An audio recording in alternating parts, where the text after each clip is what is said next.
Go. Hello, we're live. Hello, AOS fans. Hello, No Beef Just Party. Another awesome YouTube name, I must say. We've got two people. Oh, here you go, and I've now got a picture of us as well. How very exciting! It's a terrifying thought, isn't it? Hello, Yes. world. It's us again. We are back with another Beastgrave Natter session. Beastgrave Natter session. And if anybody notices any funkiness with video or audio, anything being too loud or too quiet or anything like that, do let us know. Absolutely. Hello, Rob Sharp, and we have a whole mighty three of you watching. So yes, Pete and I have been lucky enough to play Beastgrave, and I think it's reasonable to say that our enjoyment of the game has been rekindled. Would you say, Pete? I would say it as such, yes. Anybody who hasn't watched the video, I think everybody's watched the video now who's going to, because we're up to 3,000 views on it. Whoa, it's our most 3,000 successful views. video in I don't know how long. Right, and I'll probably about a year. Probably, yes. It's been, things have definitely slowed down a bit, so quite happy with that. Very, very energised by the game. It was just nice to get back into it again without the whole... Kind of got into a bit of a daily slog. It did, and certainly I've commented before. A slog of the old score immediately meta was a real. It felt like a slog, and it almost felt like you had to do it. And that, of course, is something to discuss. Is the possibility of a instant score cap limit on things. Oh yes, absolutely. But I don't know if has anybody done any tinkering with decks for sort of with the new. Who's been playing with their deck? Anybody been tinkering with their deck online? I've lost my thread now. With the card rotation, so with the Shades bar going out, has anybody made any decks up? Because Pete and I have been obviously compiling our decks for this week. This week we're going to go into a full kind of Nightboard Beastgrave battle, if you like, with the card rotation taken care of, and I found it a totally different experience to pre-Shadespire. I don't know how you found it, Pete. Yeah, I actually went through, and the first time through, my deck was legal, which I don't remember the last time that's happened. I actually was at a point at one stage where I only had 3 or 4 restricted cards, and I had to sit there and think, oh crap, I need to put a restricted card back in this. I've got space. There aren't that many now. There's not masses, no. I think I ended up putting 1 in, and then I took it out because it didn't really go with the theme of the deck I was doing. And I also at one point put in another. The only limit I did hit was this 6 card limit, which possibly is going to kick in now. And then I had to take 1 instant score up because of that. Right. But I found the whole thing was very refreshing. I think a bit frustrating because I'd be like, oh, I've got no confusion. Not confusion. I've got no escalation. No ready for action. All that kind of stuff. But it's like no distraction. I really want a distraction card, and there isn't one. Is there not? I'm sure there's a distraction. Well, that was a little distraction joke for you there. Very good. Yes, no, there isn't a distraction. There's confusion. There's no distraction. There's sidestep. Oh, maybe that's what I'm thinking of then. There's sidestep, yeah. But I found, I also got a legal deck. Admittedly, it was like 16 ploys and 20 upgrades, but it was still legal. Yeah. And only five restricted cards. And curiously, like I say, I was struggling to find ploys and actually had loads of upgrades. But then when I look back over some of my decks, actually, the split has often been like nine ploys from Shadespire and 1 from Nightbolt, and then almost vice versa on the upgrade. Yes. So that's perhaps to be expected. Yes. Oh, and quickly just to add in, if anybody's watching this and they think that suddenly the video's got a lot worse or anything's got better, do comment, because I've actually dropped the quality of the stream to hopefully enable my machine to be able to cope with it a bit more without melting. So just a little aside there, but yes, Probably slightly better if we're in less high resolution. I kind of figure if it's just sort of 2 pixels moving, then it'll probably be less off-putting for other people. But sorry, back to deck building. Yes, I found the same as you, that quite often, I don't know about viewers at home how you're feeling about it. Quite often my ploys were nearly all Shadespire, and my upgrades were quite often more Nightvault based. Yeah. Now I wonder if that's a signal that that Shadespire ploys were a bit OP. Maybe they were a bit over the top. As they were feeling their way into it. I think he accepted that they were, especially when you have things like not just deploys, but things like change of tactics, and and ways of putting people on guard and stuff like that. Although there weren't that many, I think they're mainly faction specific. The ones putting them on guard, weren't they? Yeah. But I just feel I feel like the combination of them all was OP, and it actually now, especially because you've obviously not only we've basically replaced however many 500 cards, however many it is with Shadespire, with just about 7 new ones in Beastgrave. Because most of the cards in the Beastgrave set, the universals, already exist anyway. So the common ones. So you've actually only got you've got those 5. There are the 5 new ones, which are like caltrops. There's a healing spell. There's one which helps you if you're a hunter and the target's a quarry, and there's 2 others I can't quite remember. Yeah. But yeah, I mean, it's definitely cut down the field quite a bit. So yeah, no beef, just parties made the point that you've got less ploys in Nightvolt as they were pushing Magic. That is true. That is true. And often we didn't play Magic, so that obviously did wipe out some of the good, some of the Nightvolt gambits. Yeah, I kind of found. So you were pulling from a smaller pool. Although I have, not to give too much away about this week coming game, but I have chosen some spells. Ooh. So yeah. That may be a mistake. Interesting. I find the problem with spells is, especially for most warbands, because there's only one warband that's all casters. So there's only, apart from Stormsire, all the other warbands you've got one model to do your casting, which is a bit of a gamble anyway.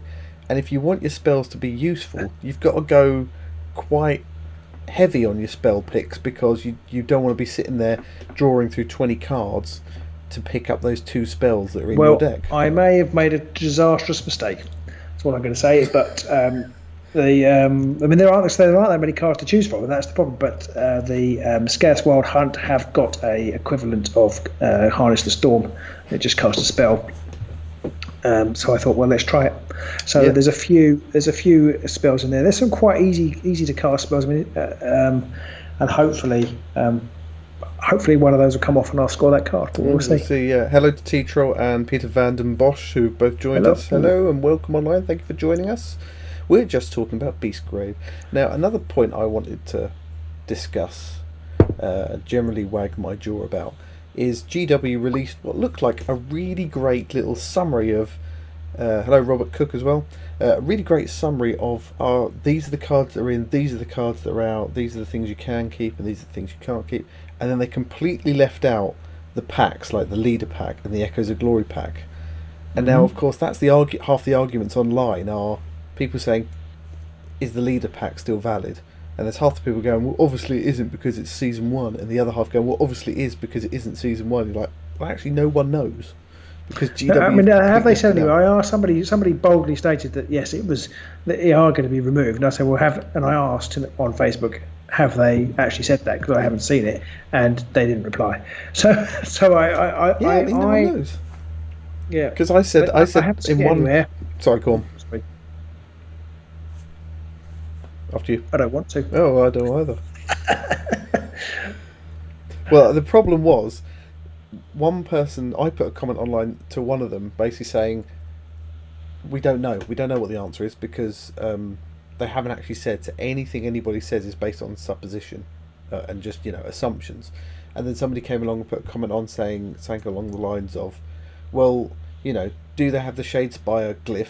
No, they don't. Therefore, they've not been got rid of. But that's an assumption because they didn't mention that anywhere in their post. So you're just arguing an assumption with another assumption. So either of us could be equally right, and I don't mind, but we don't know. That's quite annoying. My feeling is that they'll carry over, and therefore they won't. Well, but you then have the thing of the faction cards. So the faction cards from the Leader pack must be valid. Well, they must be valid, yeah. But I presume that the which reminds me, I put them in my discarded pile, so I need to dig all those out. But they haven't. But I presume that the other ones aren't. But we just don't know. My only reason for saying that they are going to carry on is just purely because of the very short window, otherwise, of that end of season pack. Yeah. Being used, you're literally pretty much only going to get 14 months use out of it. Yeah, possibly 12 months use, and 2 of those are the summer months when nobody seems to play. Yeah, because they've already come out and everyone's bored with it because there's nothing new. I'd like it if they strung out the release of the warbands a bit more, frankly. So if I was looking at going to a tournament, unless I was looking at going to a tournament, I'd be looking at that pack and just thinking, I'm going to just copy the one card that I want out of that deck. If I'm only going to be able to use it for a year, I'm not going to buy it. Yeah. So I kind of feel like maybe they'll say these are valid and they're valid for 2 years. And I don't know about anybody watching at home, but I felt a bit cheated, and I think other people felt a bit cheated when they bought Powers Unbound, and then about 3 or 4 weeks later, after a Grand Clash, which happened just after it came out, they then banned a bunch of the cards, or stuck on the restricted list of all the best cards. You're like, also, I just bought this pack of 60 cards to get access to maybe about 10 of the ones I actually want, and now 6 of them I can't have most of the time because they're all restricted now. Yeah, that was a bit sucky. Yeah. So I don't know. We have kind of talked about that before. I know there's arguments to say it's okay, it's healthy to have, that restriction. And if it had come restricted, that wouldn't make it a bad game. You know what I mean? If they actually were written in the deck, for sure to me. You know, these cards are restricted, but it just feels a little bit like. You don't quite know what you're doing, I suppose, and you do make a decision based on the pack of what cards you're going to get in it. Yes. When people show them, and obviously there's some people like us, we would get one anyway, but you make a decision on the basis of these cards, and then you find that actually you want to play them in any tournament. And let's face it, most people play the tournament decks, even if they're not playing in tournaments. Yeah. The amount of comments we get on our videos, that wasn't restricted, even though we recorded the video like 2 days ago when it wasn't restricted, and then we put it out, and then it's like, that was restricted. The people are really hot on what's restricted and what's not. Yeah, I think it's disingenuous to say, you can still play them, because you can't really. Most people unless aren't you're just going to play them. mates. Yeah, unless you're playing with your kids or with a really casual group. And even we're casual. We're pretty casual. We're about as casual as it gets when it comes to gaming. We only stick to the bar list because absolutely. I'm wearing trousers on at the moment. That's how casual I am. And people want to watch us, and we only stick to the bar list because of that. I kind of feel even if we weren't recording games, I'd probably still stick to the bar list because it's part of the game, really. Exactly. And I do think when you play with the bar list, Pete, you should let your children have it. You shouldn't just play. Say they have to have it and you don't have it. I think you should do that. Yeah. We've got a few comments. So Rob Sharp said it would be nice for them to address it. They were pretty quick updating the community website when people accidentally discovered the deck, the cards from the deck build. So GW are usually pretty fast about responding to these kind of things. So I would like to see them speed up on that one. Peter Van den Bosch, please tell me if I'm getting pronunciations horribly mangled, has asked, do we think that the warbands in Beastgrave start set are balanced? Backtraps kind of showed what a lot of people are saying online that Scaiffs are way better. I don't want to give too much away, obviously, with the next Battle Report will be coming out on this Friday. But that first game, I think, did highlight that I think Scaiffs guys are just a lot better than the Beastmen. I don't know how you feel, Robin, but I felt that their objectives and everything it's just really better. Down to the quality of the person playing them. And so how does that explain our games? No, I don't know. They do seem easier to play. It is hard to tell when playing against you, Pete, because you don't roll hits ever, which does make it very difficult to tell whether they're balanced or not. If you never roll anything other than assists, then you are going to struggle to win any game. This is true. I mean, by all accounts, Magor are rubbish based on my dice roll. So, yeah, that's true. I do feel that the objectives in Scaiff's Warband are possibly, I wouldn't say easier to achieve, but there are more in there that kind of gel with that Warband's play style. Whereas a lot of the Beastmen ones, they are perhaps quite well suited to playing your guys as well, because they have got they're reasonably good in combat, but they're not brilliant. So if you're playing somebody who had some really difficult people to shift, like Mollog or one of the Stormcast warbands, I think they'd struggle. They could possibly a bit more, yeah. But they and they're not. And again, they can't take that much damage, but you can't deal that much damage, and you take it even worse. So I kind of feel that I don't know whether it's one-sided, but I just feel like it seems like the Beastmen play, if you like, into Scaiff's hands. Could be with the card set cards that we've used. We obviously haven't played with the full sets yet. It'd be interesting to see what we do. I've struggled with trying to pull out a full offensive with a current card pool, a full offensive warband for Skaeth's Wild Hunt. So I haven't gone for that. So it'd be interesting to see how it deals with it. Whether you can bring in some of the other cards and actually not play better, but whether that makes the Beastmen better. I can't remember what they're called. Grashrak's Despoilers. I do wonder if now with Shadespire having bitten the dust a bit, whether that's going to just curtail overly offensive warbands in general and offensive play, because there were a lot of offensive cards in Shadespire that have gone the way of the Dodo now. And I think it will. As will, I think, like the Guard, like being on guard. Yeah, being on guard, stopping pushback is a very bring useful. In some control play back in. However, from an objective point of view, all the keys have gone. So it'll be interesting to see what they do with that, because without the keys, there's almost like that third end cafe's glory is a bit lacking. Surely they're gonna do something else. I mean, they've already started to. We've seen some of the objectives have more instant score glory based on objectives. So there's a Beastman one where if you're standing on 3 objectives at the end of an activation, then you get 2 glory, and that kind of thing. To me, I love that kind of thing. I think that's going to be brilliant. Yeah.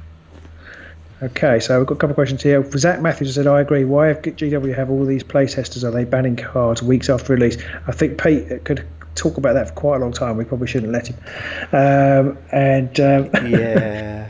And we find it odd that some of the playtesters do very well at the Grand Clashes, and then they're removed. But anyway, that's another conspiracy theory.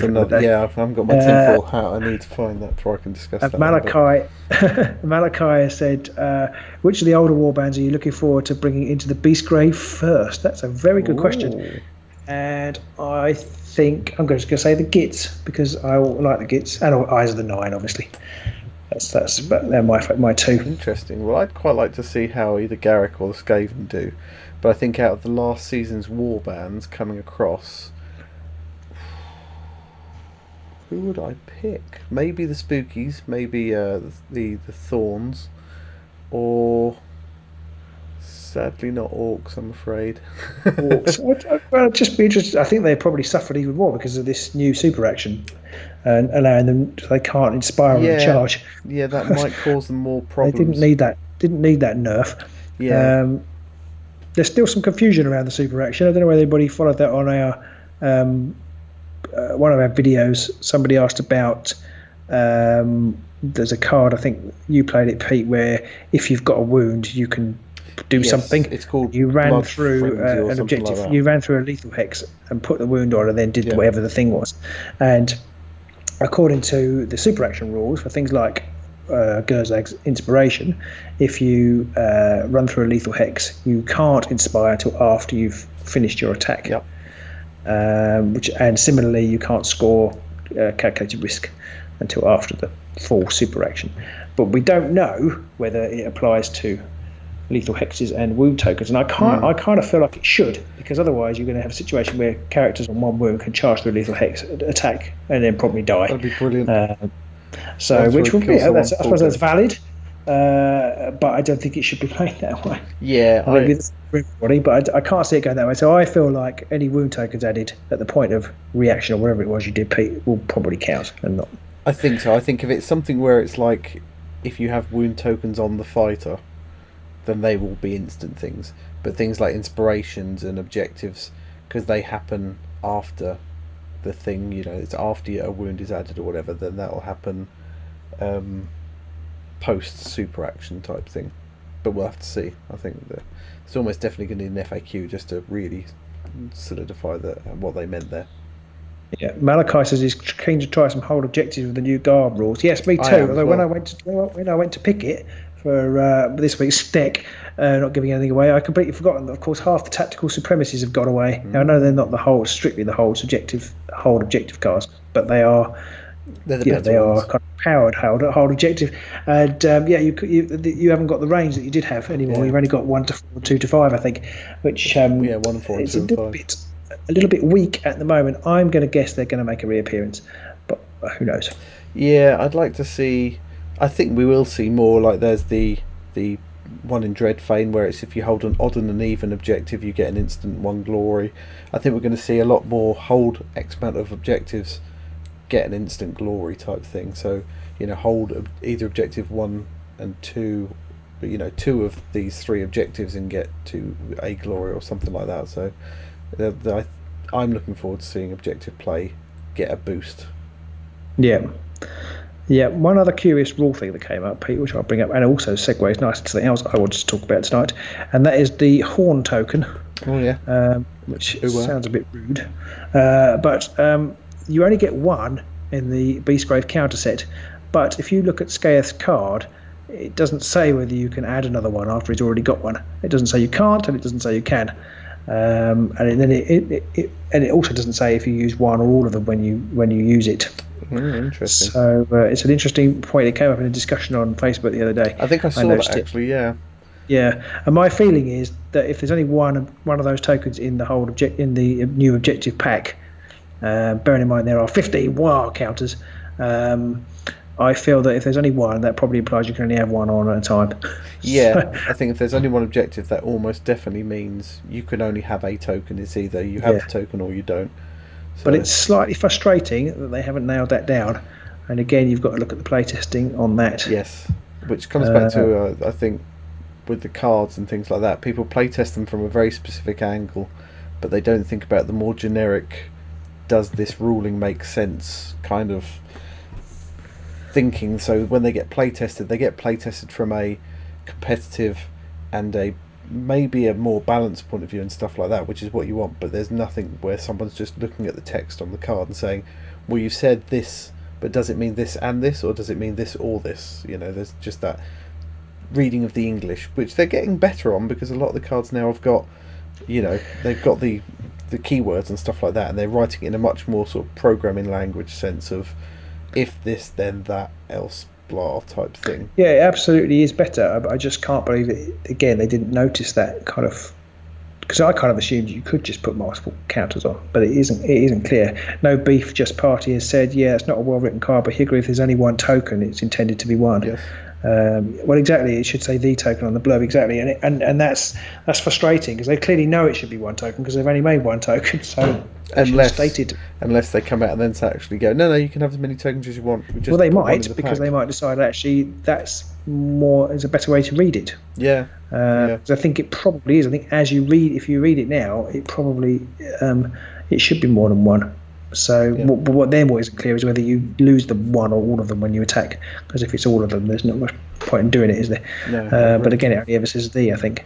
But looking at the other tokens, they're quite exciting, aren't they? There's 6 feast counters. I did want to talk about the other tokens as well. Yes, do you have the list of them there? I do. So there's 6 feast counters, 1 horn counter, 6 madness counters, which probably need more than those, 6 potency counters, 6 ritual counters, 5 sacrifice counters, and 15 war counters, which is, I really want to know why you need 15 of those. What the hell and are they then 1 wild form of +1 move, +1 wounds, and +1 defense, one each of those.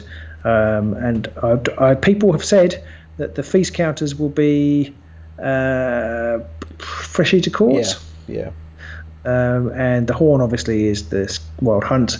The madness counters, they must be for scarbands. Sorry, that was a terrible 80s pop joke.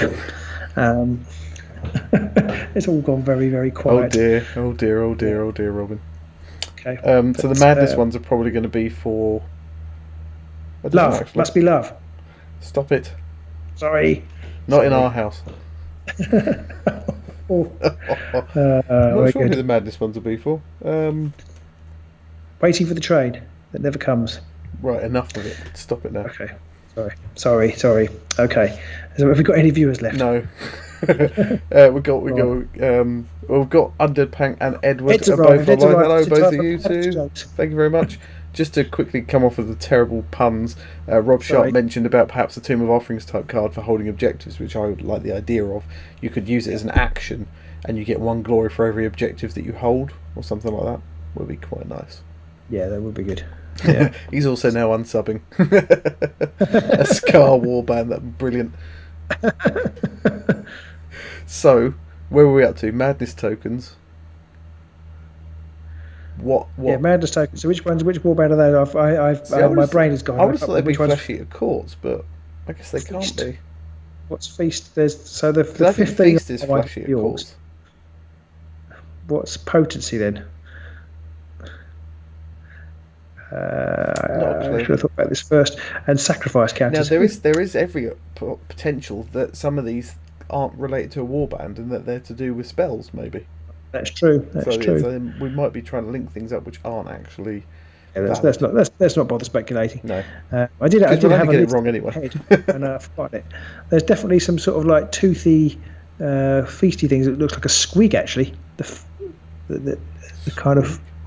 Anyway, I don't know if you've got the counters up there. I haven't. No, I have not at the moment. So interesting. Well, it's going to be interesting to see what they use for anyway. And we haven't. I don't think we've got in for these, have we yet, Pete? We haven't. Whether we end up deciding we want them like further down the line, I don't know. But for now, we're just going to use the double-backed wound tokens. Yeah, you've got the wound ones. So I think with the wound ones, we're likely to just use those instead because we're simple folk, so we don't really need anything too detailed. Plus, we'll lose them. Well, we absolutely. It looks like tokens are the new mechanic thing this season. Yes, it does. And the Pank, and I think that's quite nice. I quite like the mechanic. It's kind of not. I didn't feel like it was overpowered or underpowered in the games we played. Yeah, yeah. I feel like they're another thing to forget to use, Pete. Yeah. I think in the first game that I played, I didn't even realise that you start with a token on the Beastman until about the second or third attack, and then you pointed out to me actually that, well, you're not using your token. I was like, I haven't got one. You're like, yes, you get one. I'm like, oh yeah, so I did. And then T-Trial said, Despoilers versus Godsworn Hunt sounds like an interesting match. Yeah, I think it probably would be. Without some of the combat cards for Boost the Godsworn Hunt, I don't know how that would go. Yeah, I definitely think the Despoilers, you want to give up on bothering to try and inspire most of them, because actually when you look at the inspired side, they're just as rubbish as the uninspired side.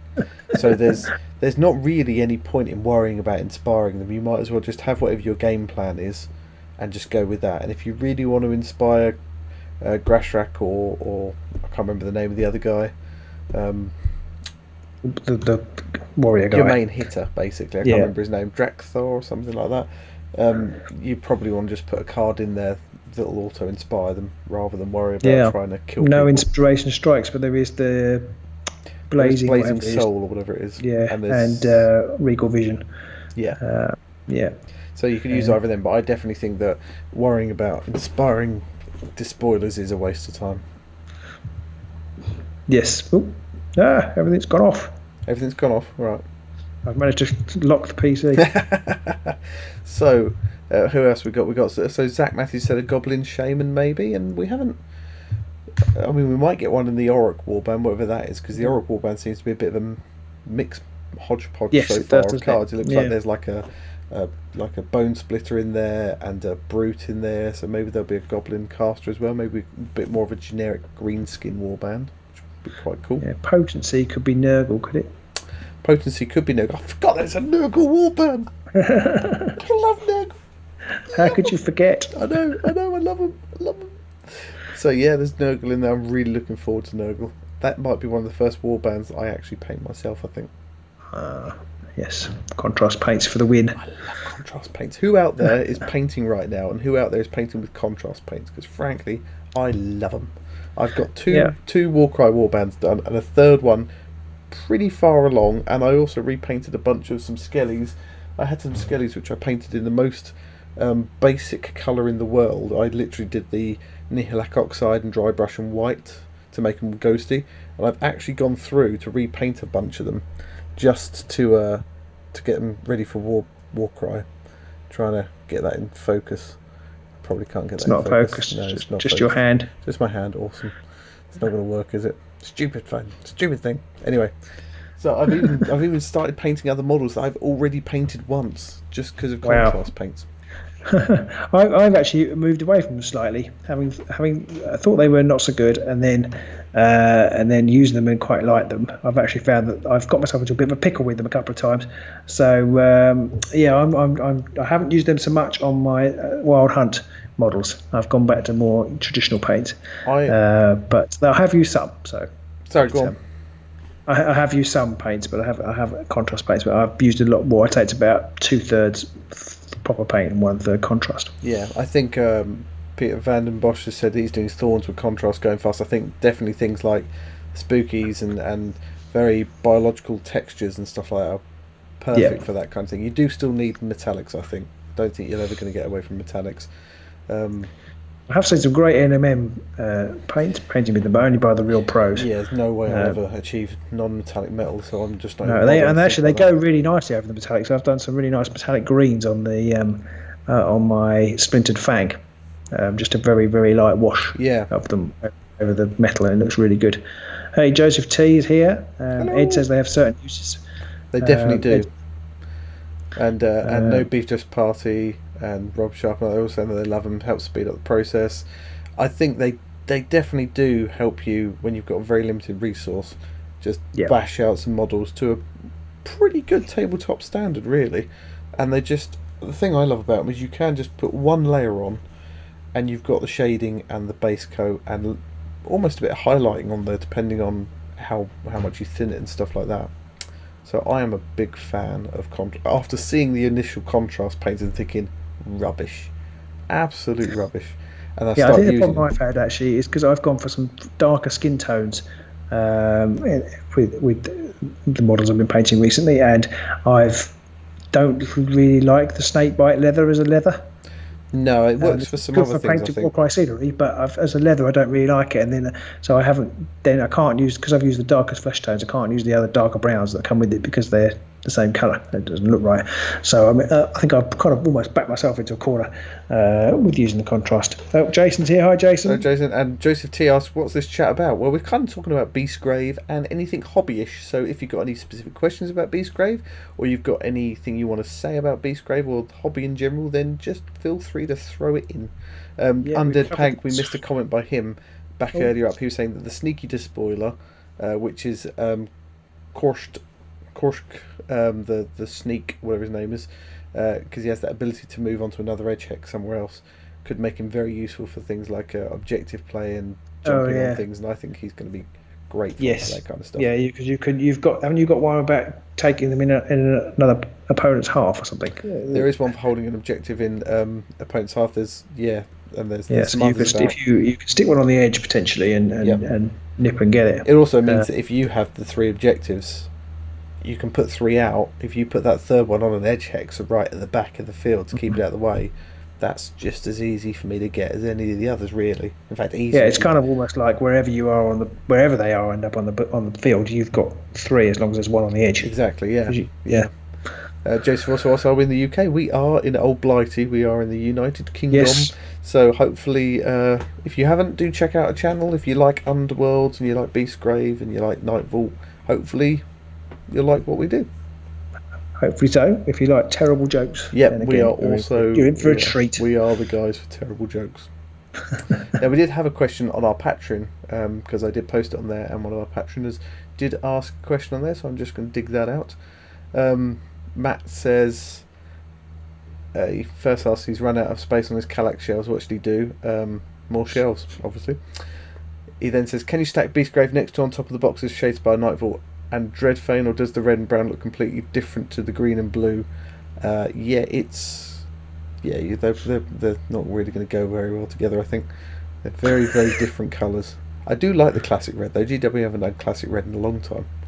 Everything's been all grim, dark and pale and stuff. Yeah, and it's quite nice. I actually like the Beastgrave colours are really nice, I think. And it does kind of show the different setting. Yeah. Which I think is really good. Joseph is from Israel. Hello, Joseph. Welcome online. Welcome to the channel. Hopefully you enjoy yourself, and if you do, please do follow us and give us a thumbs up and keep an eye. Hopefully we will entertain. Matt asked a couple more questions. He said, why do birds suddenly appear every time you are near? I don't know. And his last one was, where are the biscuits? I think I ignored Matt's questions, and I'm remembering why now. So no serious questions on there. Shalom, Joseph. Hello. So I think overall the elves, or the horse elves, whatever you would call the goat elves, I can't remember what they call the Kernothi, the Banoffee hunters. The Wild Hunt, the Scaeth Wild Hunt. Yeah, Scaeth Wild Hunt, the Banoffee trackers, and all the rest of them. I think they've got a slight edge on the Despoilers right now. I think they have. I think they have. I actually really like them. I think they suit my playstyle, and I'm really looking forward to almost having them as my warband of this season. And like whenever I get a chance to play them, obviously I'll have to play some of the others as well, otherwise it'd get boring. But whenever I get a chance to play them, actually pulling those guys out and then kind of tinkering whenever there's new cards, and then just evolving that warband, like seeing where it goes. Yeah, but I actually looking forward to playing them. I should never have picked the hunt because they didn't suit the way I played at all. No, you're never really that kind of player, are you? No, so I shouldn't have played them. Whereas these, I think they've got loads of push ploys, and they've got stuff to. I haven't got loads of stuff to help them take objectives, but they have got some, and they've got a few. They've got a few sneaky tricks, I think. Some good moves and stuff like that. Yeah, exactly. And they can still hit when you need them to. Yes, they've got. I've forgotten his name, but the sort of they've got one of the warriors goes up to 3 damage or something crazy. One of the Banoffee trackers is pretty especially lethal. if you can use the reroll from the horn. Yeah, which is pretty good. There were a couple of questions asked. No Beef Just Party said he had to leave, so thank you for joining us, and hopefully you'll be back next time. And Rob has asked quite an interesting question. It's early, but are we wondering where season 4 will be set? Yeah, I'm quite interested to see what's going to go on now, although I mean they can put it pretty much anywhere now that they've decided that Shadespire has sort of cracked and is leaking out all over the place. T-Troll says he's hoping for some Seraphon and Water Elves. Yeah, still don't think Seraphon's Water Elves ever might get. I don't think you'll ever get Seraphon. No, but I might be wrong. I think it's going to stay inside the mountain. Season 4. You reckon? Yeah, I reckon they're going to do like 2 seasons for each kind of setting. So I think then you'll get them. The next one will move over to a different realm. True. That's obviously based on nothing other than I just think that they've opened up this new area. They're probably going to just change it slightly, bring in some new wilder things. I suppose it really depends on also where they're planning on taking the iOS range next, because another year on. That's true. Yeah. God knows what they're up to. Depends a little bit on that, but I just feel that they probably aren't going to break into another realm straight away. Possibly not. Peter Van den Bosch has just said, what will they be using for trophies in the new season? It's a good point. That is a good question. Glass or not? It's a good question. Bits of stick. It's a bit of stick stuck on a pine cone. Into Sherwood Forest, which obviously completely surrounds Warhammer World. Obviously, and just picked up some sticks and like stuck them in some mud. Maybe it'll be the same trophy, but it'll be like an ambery kind of hue. So though you'd be able to use the same cast, and they can just stick a different pigment in there. A mountain. Or a mountain, yeah, could be. BJ Morph is getting the little man sorted for daycare. I don't think we want to know what you're up to with your little man. Child, Robin. Oh, sorry. Teacher, I'm still hoping there'll be a lake in the mountain. Maybe. You never know. Yeah. I don't know. It's an interesting one. I kind of like, because everybody talks about getting shape, getting glass. It'd be interesting to see what they do. I don't know if anybody's seen it, because the tournament packs go out fairly early on, don't they? That's a good point. That's a good point. Mind you, the game's not even out yet, so I wonder if they'll have sent any packs out yet or not. It's hard to tell. Maybe. Who knows? They've sent out a little photograph of the front box of Grimwatch, haven't they? One of the new warbands. Grimwatch, yep. There was a question we just missed, just a bit further back up, about the Wolf Rider warband and what do we think of them. I didn't see that coming at all, really, if I'm honest. I didn't think there would be anything like that. We covered that last week, didn't we? I think, I have to say, they don't particularly excite me, but I'm interested to see what they do with them. I think there's going to be like a couple of wounds, or maybe a surviving fight. You maybe have to kill them twice or something. I really hope that they haven't shown it off. But there's a couple of attacks. I said a couple of wounds. I meant a couple of attacks. Yeah, I'm really hoping that that there's like when you kill them the first time, you replace it like with the Brimstone Horror. Yeah. Then you end up with a goblin on foot who has to. Obviously, it's probably going to be much easier to kill, but that could be quite a pain in the back. Do you think they'll do the extra models though? I wonder if they will. Don't know. They didn't show them, but that doesn't mean they wouldn't do them. No, and you do get a different model for the brimstone. Yeah, you do. I just wonder. It'd be quite cool if they could actually include 9 models. So you could actually there was a chance of sometimes you get the goblin, sometimes you get the wolf. That'd be brilliant. Yeah, that'd be quite good. Roll dice on a hammer or crit, and you've killed the wolf. Yeah. Or otherwise, what's Undead Fowler Bank on Netflix? Also said a Cities of Sigmar warband would look really cool. I would love a Cities of Sigmar warband. That's kind of my ultimate, apart from Bretonians coming back, which is never going to happen. That would be my wish list. Cities of Sigmar warband. I would love that. I think that would be great. I think something like that would be brilliant. Someone did a warband. They did a Sigmar Cities version of the Hunt, and they had the guy with like a Hochland long rifle and all that kind of stuff, and it looked ace. So something like that would be brilliant. Fowler on Netflix is some kind of, is it kind of like a action thing? Might have to check that out. I do like a bit of mindless action every now and then. Looks pretty cool. I'll add that to my Netflix list. It's a pretty long list, to be fair, because most of the time I've not heard of it. I've not heard of it. I might give it a look. Yeah, I've got so many things. Watching at the moment. I'm watching Series 2 of Killing Eve at the moment. I'm enjoying that. There's just so many things to watch, but then I find myself, whenever I go to put something on TV, I can't decide what I want to watch, and I end up watching something like Goodfellas or Casino or something that I've watched 100 times before instead. So can't really win. Fair enough. No.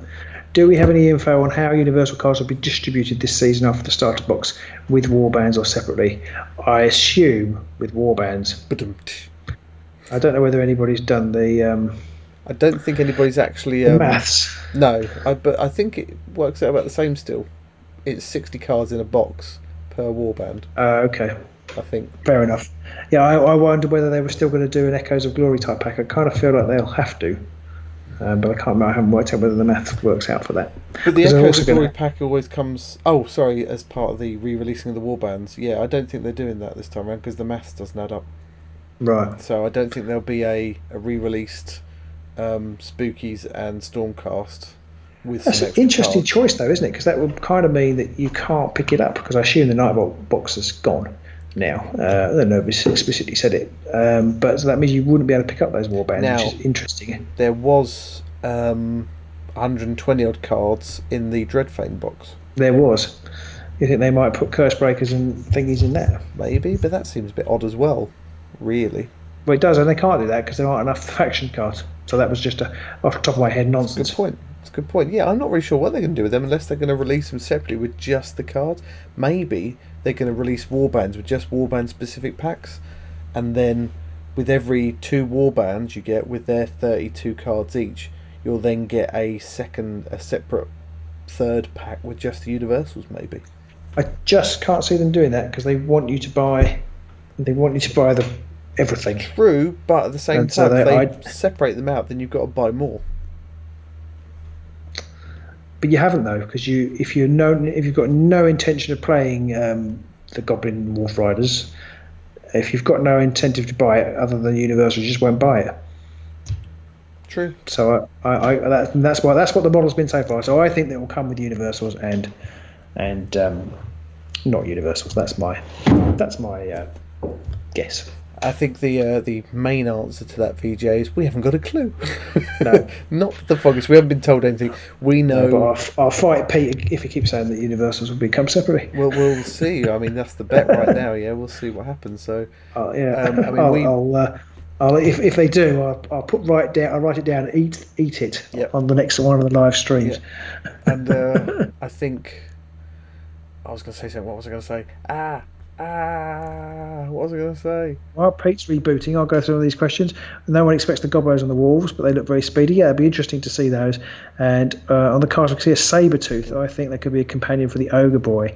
Yes, I think you could be right there. I don't know much about the Ogre side of things. That the Ogres had Noblars, not Goblins. And they were very different, Noblars versus Goblins. In both the lore and how the models looked and stuff like that. Okay. And what's that got to do with the Sabertooth? Well, because Jason said that he thinks they'll have a lone gobbo or something on the. Or there is a lone gobbo. You think it's the ogre warband will have a grot I missed or that two. completely. And I thought it might yeah. just be that the ogres have a grot with them because they're all destruction now. So it could just be they have a goblin. But I thought they had the Noblar's. So I don't know. I do also hope that the ogres do have a saber tooth. I'm thinking it's just going to be an ogre hunter, and maybe one or two saber tooths. What, like Mollog? Yeah, I think it'll be like a Mollog type situation where you've got the hunter and he's got a whacking great big crossbow thing in the picture, I think, that we've seen. So it'll be an ogre with a massive great ogre hunter-y type thing. I don't know what the terms are for those ones. With a whacking great crossbow and then two saber tooths. VJ Morph is going to be ignoring Universal's going forwards himself, playing faction specific only. I think I've said before, I'll say it again, I actually love the idea of just playing faction specific, and I'd like to play as many games as possible that people can stomach as faction specific on the channel, because it interests me more, I think. I suppose because it's more, you know what you're getting, and there isn't that angst. I don't know whether you get this angst, Pete, whether it's just me. Just you. When your deck isn't performing how it should. I've found that there are tablets you can get for it. Okay. So. You have an image in your mind how it's going to go, and it just doesn't go like that, and it's just really disappointing. I guess I'm just used to that after it happening all my life. Yes, there is that a little bit, and if you have just a warband specific deck, you can you haven't got to worry so much about that, I guess. No, exactly, and I really enjoyed that. I found that really liberating in the game that we played. That I wasn't ever stressed about. I didn't put this card in, or I should have put that card in, because we just played it and just enjoyed it. I really like that. I think you do probably put a lot more thought into your deck build than I do. In some instances, I don't tend to think so much around the what could have beens until afterwards when I've lost, of course, and then I try and find all the excuses. But I up front, I'm a bit more laissez-faire about the whole process, and you, I think, worry a little bit more about the whole process of building it. Yeah, I think I do. And then when the card I want doesn't go, when I have a combination doesn't work, I get annoyed. So we've got a few questions coming in now. We've got about 10 minutes left, guys. Yeah. Faction games are more interesting. There seems to be a few generals kind of the people want to see faction games more, that's good news for me. I mean, we didn't we used to use factions, and we got rid of factions, and then because the bar list came along, and then we started using the bar list more. But it came a bit awkward with the bar list because you were really, really restricted then if you used faction, and then you couldn't use any of the better cards. We had to dump that, and we just went with the bar list. But then near the end, it got really samey. It was almost, I think we played some nights where we played two different warband matchups, so you had to have both decks with you, and in some situations I found that I had to take about 8 to 12 of the cards out of one and put them in the other decks. There were just so many cards that you used at the same time. So I do think David Christian says that limits each warband to one style of play. Yes, I suppose it does, depending on what the cards are, but yes, it probably does. Although I tend to find that one style of play is one style of play. I mean, that's obviously I only play with Pete, but we tend to, whoever we're playing, play in a similar way, and we do occasionally branch out. Yeah. I don't think we'll say we exclusively play them, but I like trying to find out the best way to play the deck that you've got. I think that's quite I like that challenge. Yeah. I also think that the warbands themselves, having just a warband specific deck may not be the best choice, because I think most of the warband decks will have a range of different cards to give you maybe more than one style of play with the warband, and having all of those in one deck could end up giving you a bit of what we've termed a Skaven deck, in that you try and be a master of all trades. There are a few that don't really gel, and particularly we talked about the relative strength of the Beastman versus the Chaos Wild Hunt. The Chaos deck is more cohesive. It does seem to be a little. You definitely had a few kind of these two things work in opposition to each other, and I didn't have that too much of that. There's a little bit of it, but there's not too much of that. Peter Vandenbosch has said, "Are we going to do a battle report with the faction-only decks?" I don't know if you answered that one. I don't think you did. No. We will be this Friday. It's coming out this Friday. We've recorded it. I've just finished editing it. It'll be coming out this Friday, both on Patreon and YouTube at the same time, because it will be the release day of the game.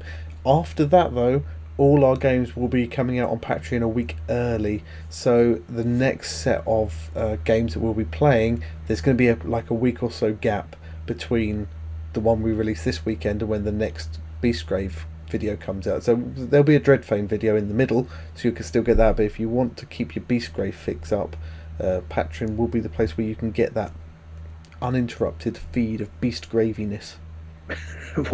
Uninterrupted juicy. Beast gravy.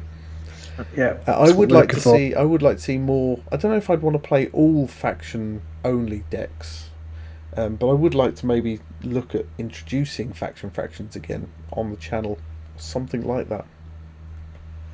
I think so. Well, I think with this new way of packaging the decks, I think we'll do them a lot more because it's easier. Because you don't have to worry about any of the other cards. You literally just, I'm going to play these, and so we don't have that decision of, do we include the restricted ones or not? What do? We just bang, we play these. We don't have to worry about any of the other cards.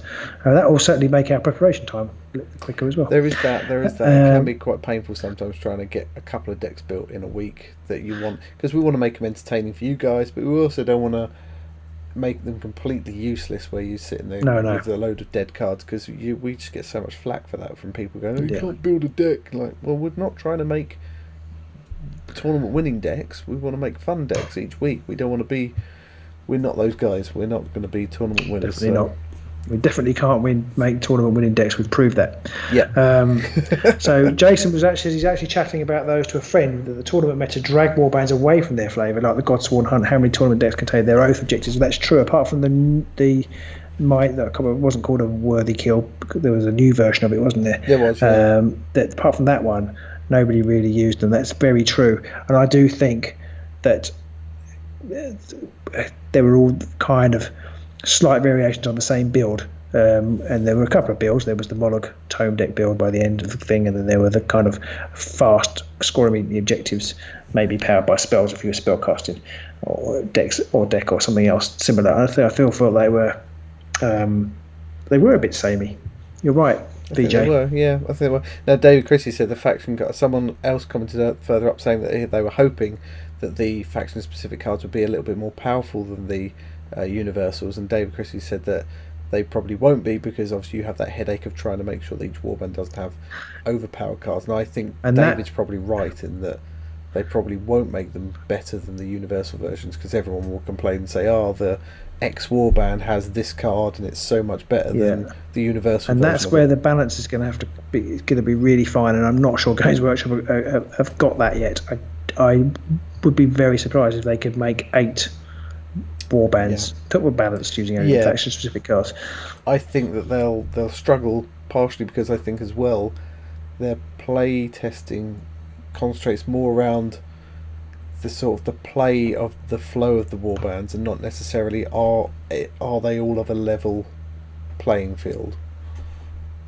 I think they try and get them as level as they can, obviously, and there is a lot of effort that goes into that. But I also think that the play testers sometimes are looking at things more from a competitive angle rather than is it all nice and balanced? Yeah, also they probably the defense of the playtesters, they probably don't have time to kind of explore all the avenues. Yeah. And I reckon there will be people who can come up subsequently with broken combinations which will make one faction better than the others. Definitely. Or, something like that. Undead Panker said, what do you think, Lady Harrow, a good example of our faction-specific cards are becoming better? Yeah, I think they're pretty brutal. She's got some faction pretty nice cards. Although so did the Nighthaunt have some great faction-specific cards back in the day. That is true. I mean Lady Harrow's got some faction deck game. Yes, VJ, I reckon we could probably do one out of three, especially when there are more warbands. At the moment, perhaps not so much, but when there are more warbands, we could. I think we were saying that every time they release the 2 new warbands, we'll probably, one of the first things we'll do will be a warband specific matchup, and just using those cards because then it gives us a bit of headspace to actually work out what they're doing without having to worry about building a deck to play with them. We can just show you that. We can show you what the warbands are like with just, these are the cards out of the box for all people who aren't dead serious about the whole thing, and it'll just give a good example of all the cards that they give you for that warband before we start using all the universals. Zach has commented tonight. You guys carry on with your style of play. It's thoroughly entertaining. Cheers, Zach. Thank we you. will do our best. And Jason says this is the first season where I am interested in all the warbands. Yeah. I'm trying to think of all the warbands. Yeah, I have to admit, when Nightvault came out, I wasn't particularly interested in the dwarves or the treeple, and I wasn't really once we got into Mollog and the hunt, I wasn't really interested in Mollog. The hunt grew on me a lot more, I think. Yeah. But yeah, I wasn't massively excited by them.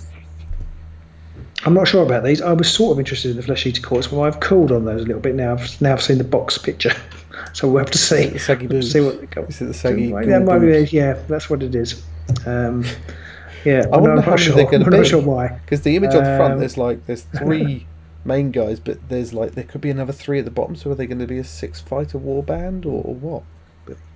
We've got about 3 minutes left. 3 minutes left, guys. Underpank says Shane says no Stormcast.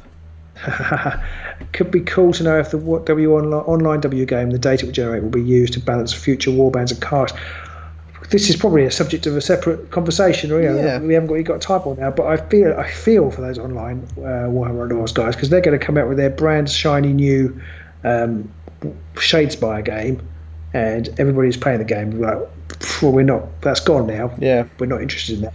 I know people will still play it, but I kind of feel like it's not going to reflect the current meta, and I don't know. I think a lot of people were hoping that they could get it to get their online to get a fix for the game when they can't play a board game version, and now to sit there going, oh, I can only play a version which has a load of banned cards and only 3 or 4 warbands. Ugh. I mean, it'll definitely pull other people in who aren't interested in getting the board game version, all that. It'll encourage those kind of people. But yeah, I'm not sure how I feel about Warhammer Underworlds right now. I'd like to play it, but I don't think people on the channel are going to be interested in watching us play it because it's going to be massively out of date. Yeah, I don't know. Yeah, we had planned to follow it and play it. I mean, we probably will have some games, but I'm not sure how many we will have. We'll have to see. Yes, I agree. Oh, yeah, Warhammer Total War released theirs after Warhammer Fantasy was dead. It'll be fine. You might be right, but people, you might be right, Jason. I think it'll be a different crowd of people. But yeah. I think we're going to have the crowd of people who play Warhammer Underworlds, and I think there's going to be less of an interest in Warhammer Underworlds in the people who play Underworlds in general, and there'll be a whole different group of people who like playing online games and digital versions who are going to be interested in it that way. And maybe some of those people will bleed through because they're suddenly go, oh wow, there's 2 extra seasons out there and all these other warbands I haven't done yet. But I don't think it's going to flow the other way as much.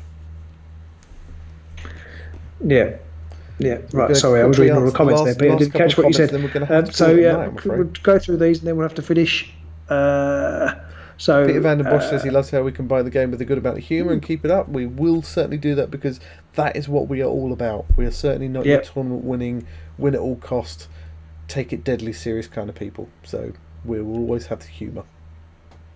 At what point does Stormcast stop falling into Nightvault / Beastgrave? Like by season 8, there will be an entire storm hosed in there. Yes.